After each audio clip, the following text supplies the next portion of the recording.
அதுக்கு ஆக்சிஜன் தேவையா, அதுக்கு எந்த மாதிரி சாப்பாடு போடலாம், அதுக்கு தண்ணி மாசுபட்டுருக்கணுமா, அதுக்கு எந்த அளவு டேங்க் வேணும், இதெல்லாம் பற்றி பார்ப்போம். ஆக்சிஜன் தேவையான்னு பார்ப்போம்.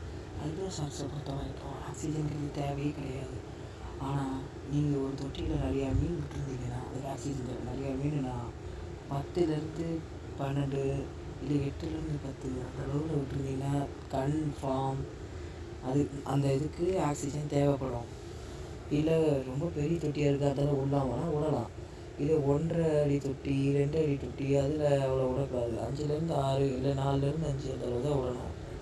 அதுக்கப்புறம் மீனுக்கு எப்படிப்பட்ட சாப்பாடு போடலான்னா, நீங்கள் பொரி இல்லை இந்த ப்ரோட்டீன் ஃபுட் இதே போடலாம். ஒரு சில பேர் சொல்கிறாங்க இந்த மாதிரி பொரி போடுறாங்க, சாப்பாடு போட்டாங்க, உள்ளே நம்ம சாப்பிட்ற சாப்பாடை போட்டாங்கன்னா தண்ணி மாசுபட்டுருது, மீன் செத்து போயிடுது அப்படிங்கிறாங்க. அதனால் மீன் சாவாது. ஷார்க்ஸை பொறுத்த வரைக்கும் மாசுபட்ட தண்ணியில் தான் அது நல்லாவே வாழும். அதனால் மாசுபட்ட தண்ணியாக இருந்தாலும் ஒன்றும் பிரச்சனை கிடையாது. அதனால் மீன் சாப்பிட்னா அது அதுவாக இருக்காது, வேறு ஏதாவது பிரச்சனையாக இருக்கும். அதை நம்ம நல்லா கொஞ்சம் கூர்ந்து பார்க்கணும். அடுத்து நம்ம பார்க்க வேண்டியது, ஷார்க்ஸ் ரொம்ப பெருசாக இருக்குது, அந்த தொட்டி சின்னதாக இருக்குன்னா அதுங்க வெளியே வந்து விழுந்துருங்க. அதனால் நம்ம போடுற தொட்டி கொஞ்சம் பெருசாக போட்டால் அது ரொம்ப நல்லது.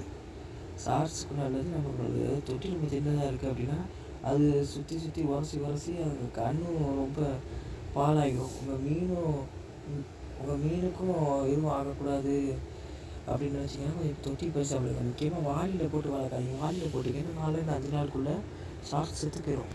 அதனால் தயவு செஞ்சு வாளியில் போட்டு வளர்க்காதீங்க. எதாக இருந்தாலும் சின்ன தொட்டியாக இருந்தாலும் ஓரளவு போட்டு வளங்க. அப்புறம் தான் ஷார்க்ஸ் இருக்கும். அப்புறம் நம்ம பார்க்க வேண்டியது ஷார்க்ஸோட இந்த கோல்டு ஃபிஷ், மாலி ஃபிஷ் இந்த மாதிரி ஃபிஷ்ஷை போடக்கூடாது. அதுங்க செத்து போயிடும். இதுங்களோட ரெக்கைப்பட்டு ஏற்பட்டாலே டக்குன்னு செத்துருங்க அதுங்க. அதனால் அந்த மாதிரி ஃபிஷ்ஷெல்லாம் போட்டு வளர்க்கக்கூடாது. முக்கியமாக ஷார்க்ஸை பொறுத்த வரைக்கும் நோய்ங்கிறது இது வராது. அது ரொம்ப நாள் வாழக்கூடியது, ஈஸியாக மெயின்டைன் பண்ணலாம். சரி, சப்ஸ்கிரைப், லைக், கமெண்ட்ஸ் பண்ணுங்கள். Thank you for watching.